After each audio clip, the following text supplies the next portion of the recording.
Well, hello everyone and welcome back to Life of Wonders. Welcome back to my channel. As you know, my name is Polo and I love making videos of dolls, toys and Disney collectibles.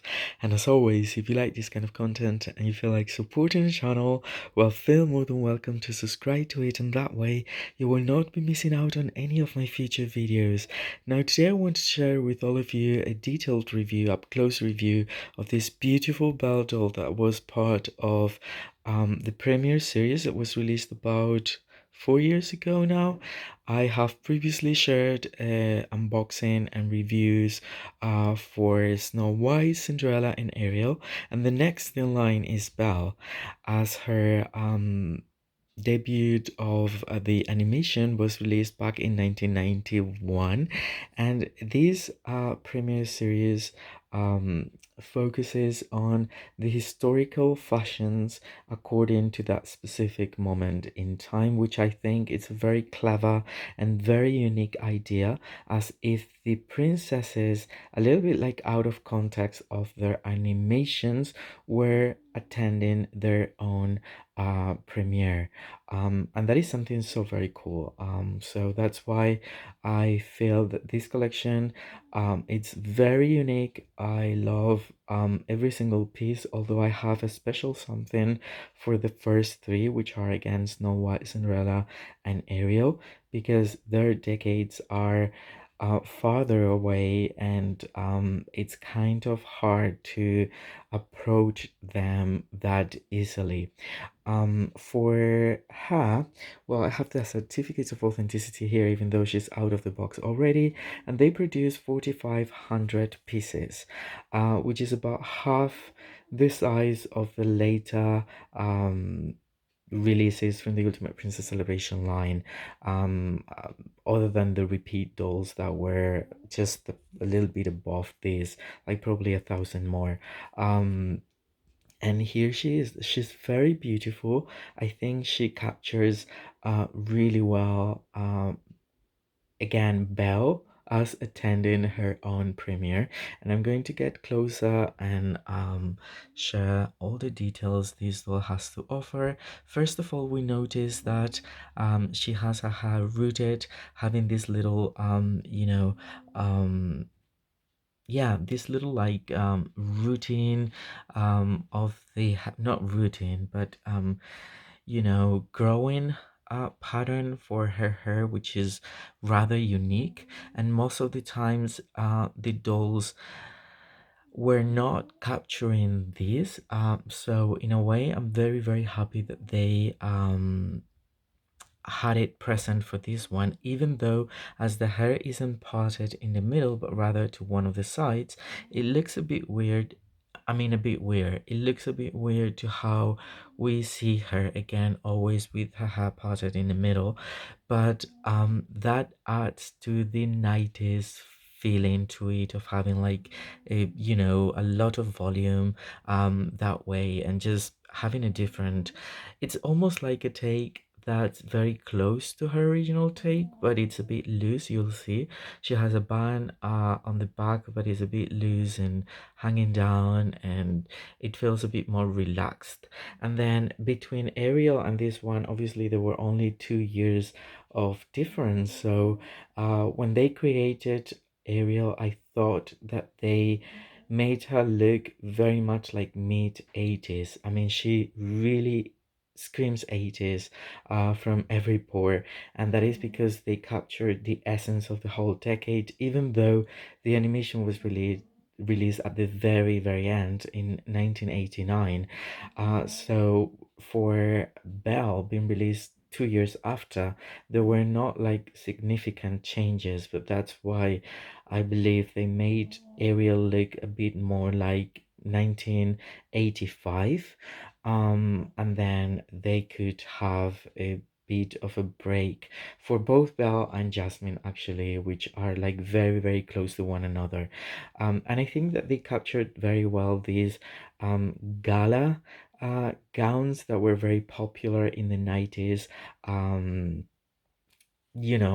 Just like very according to little things that we can attach with Belle, but that already feel like not 80s and starting to feel flamboyant enough, but a bit more classy as it happened during the 90s. And so for that, well, first of all, she has this face screening that is very cute, in my opinion. She has this raised eyebrow that is a bit daring looking, but almost like, showing a bit of confidence. That also characterizes the these specific it captures really well the personality of Belle in a way, because we can see her doing that when she's at the village, and when she's basically daring everything that happens throughout the animation. And I think she looks very cute. And then she has a side glance with these green eyes. I know that the eyes should be a little bit more hazel, but it's nothing too distractive in my opinion. And then she has very red burgundy lip color with an open mouth and a bit of a smile.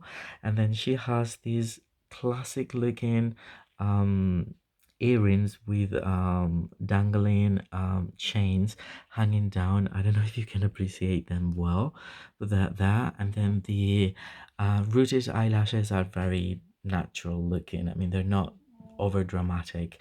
And then she has some wave to haha. I will turn her around in a little bit, but just as for now, this is what you can get from the front.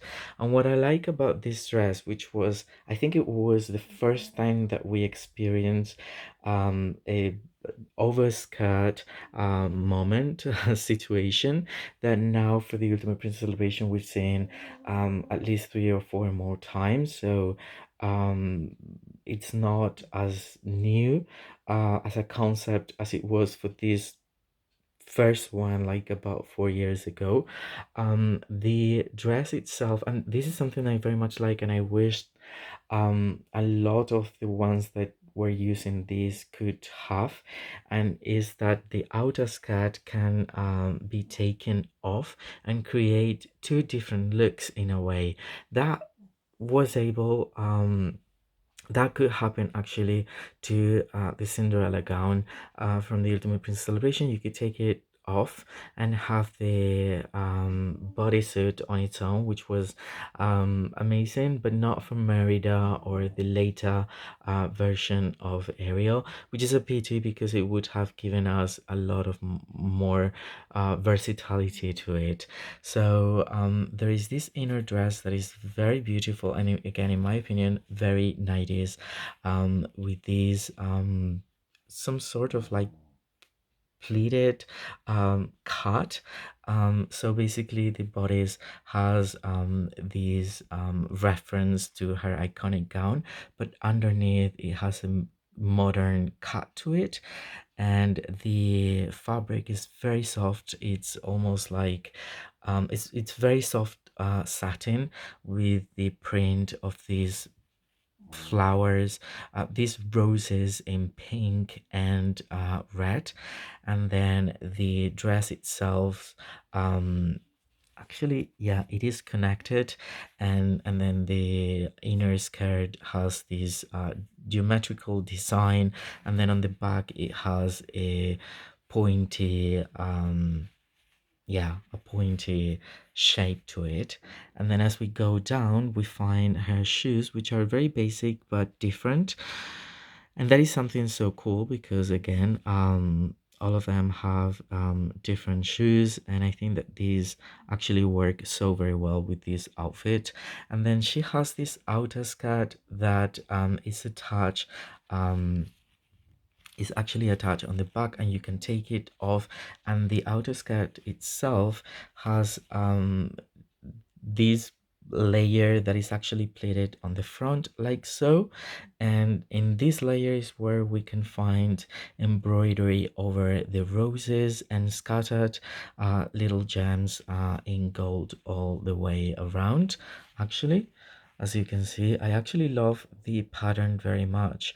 It reminds me of the pattern that we can find on the doll from the designer Fairy Tale Heroes and Villains, and also the Alice in Wonderland one with the flowers. And then it has this bow draping down as well, and this beautiful um, rose as well motif that is part of this layer, and it's all lined underneath with this yellowy but golden tone of a satin material, and I think it looks very, very beautiful. Then again, something very special is this little purse that it's actual metal, so that relates very much to the one that came with Snow White, although this one can open but there's nothing inside, as it happened to with the one that came with Snow White, that came as you know with the powder and a little bit of a mirror. This one though doesn't have a necklace, but it has so many bracelets that are metallic. Over here we have 5 different bracelets, and you can see the patterns to them. And then on the other side we find this bracelet that we have repeat um, as in the other hand. And then we're introduced with this hang that's basically hanging, or well, I was it's actually holding the very heavy purse this time that has a metallic chain to it. And what I love about this is that on the one side we can see a reference to the beast, and then on the other side we have the enchanted rose. And I think that is just so magical and so cool, and really nicely thought, and it looks very cute because again, so many times we've seen different Belle dolls with rose references, but this time having this as such, as well as the Jasmine in this line has Raja and in a different fashion. I think that all the purses are very, very unique.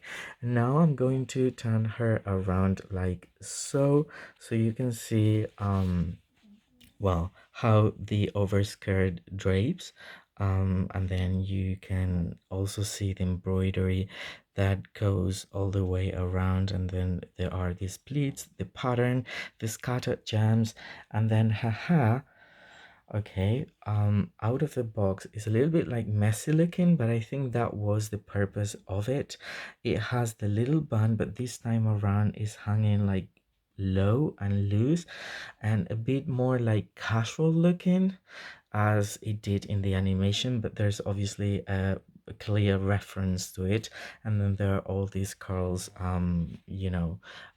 going all the way around, and those create a lot of volume, which is also kind of important throughout the 90s.